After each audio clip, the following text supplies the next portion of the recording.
Bem-vindos a mais uma aula de processo civil. Continuando a respeito dos recursos em espécie, vamos trazer sobre agravo interno, que também é chamado de agravo regimental e tem o porquê de ser chamado também de agravo regimental. Isso deriva de que cada tribunal, no seu regimento interno, ele vai disciplinar a respeito da forma de processamento desse agravo. E isso vai impactar, inclusive, se o tribunal vai entender que há fato gerador ou não para o recolhimento das custas de preparo. Então, se porventura você encontrar na doutrina ou em uma questão trazendo o agravo interno como sinônimo de agravo regimental, saiba que são sinônimos. Tudo bem? O agravo interno ele está disciplinado no artigo 1021 do CPC. O artigo 1021 é muito claro, ele diz o seguinte: cabe agravo interno contra a decisão do relator. E quando o legislador diz que cabe agravo interno da decisão do legislador, da decisão do relator, o legislador quis dizer o seguinte: contra qualquer decisão monocrática, cabe agravo interno. É mais fácil ir pelas hipóteses onde não cabe recursos contra a decisão do relator para poder entender todas as demais situações que cabe o agravo interno. Um exemplo onde não haverá recurso contra a decisão do relator é quando a decisão admite o amicus curiae.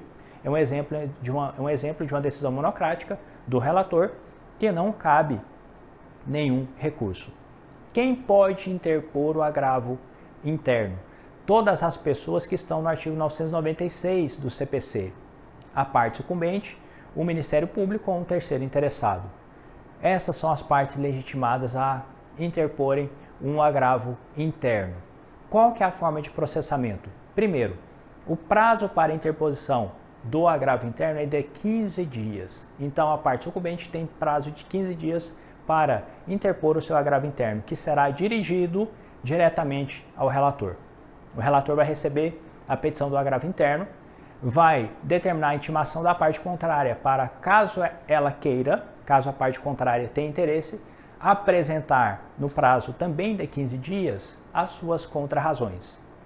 Encerrado esse prazo com a apresentação ou não das contrarrazões, aqui acontece um fenômeno interessante. O relator ele poderá retratar da sua decisão também no prazo de 15 dias. Então, é possível afirmar que no agravo interno poderá acontecer dois efeitos recursais. Primeiro, o efeito devolutivo.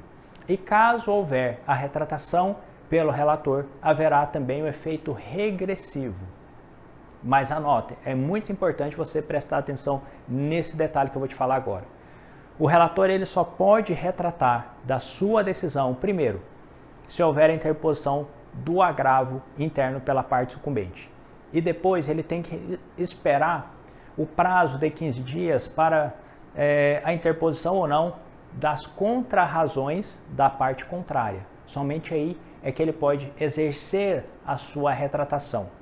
Se, porventura, o relator ele não retratar da sua decisão, ele envia o agravo interno para julgamento colegiado. Detalhe interessante e importante a ser anotado sobre o agravo interno.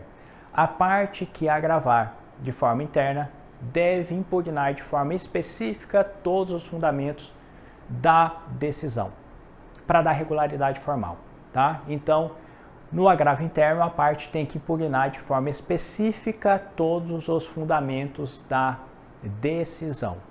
Outros detalhes a respeito do agravo interno é o seguinte: o agravo interno ele poderá ser considerado um agravo protelatório. E para ele ser considerado um agravo protelatório, o artigo 1021 diz o seguinte: o agravo que for manifestamente inadmissível e julgado essa inadmissão por unanimidade, ou então outra situação, o agravo for manifestamente improcedente e essa improcedência for julgada por unanimidade, nestes casos o agravo terá a imposição de multa para a parte que apresentou o agravo, e essa multa vai variar entre 1 a 5% do valor da causa atualizado. E essa multa ela vai se reverter para a parte contrária, ou seja, para a parte que recebeu o agravo, tá certo? Então eu tenho a parte agravante e a parte agravada. A multa será revertida em benefício da parte agravada. E outro detalhe, qualquer outro recurso que a parte agravante do agravo interno tem interesse de interpor, necessariamente ele precisará fazer o depósito dessa multa imposta. Qual vai ser o valor da multa? Isso vai depender do caso concreto, mas ele precisa fazer o depósito dessa multa recursal para poder ter condições de interpor qualquer outro recurso. Isso nós vemos tudo dentro do artigo 1021 do CPC. Então grave bem, o agravo interno cabe contra qualquer decisão monocrática do relator.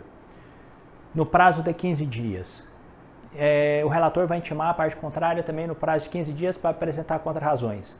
O agravo interno admite juízo de retratação no prazo de 15 dias. Após esse prazo da apresentação das contra-razões. Caso o relator não retrate, vai enviar para o julgamento colegiado. Uma atenção especial é o seguinte, que existe o juízo de retratação também lá no procedimento comum, nos artigos 331 e no 332, porém o juízo de retratação lá, o prazo é diferente. O prazo lá é de 5 dias. Aqui, o juízo de retratação do relator, o prazo é de 15 dias.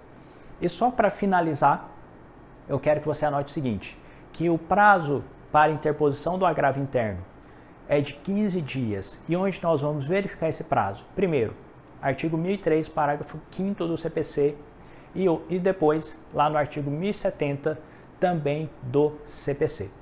É isso, espero que tenha anotado e até a próxima aula.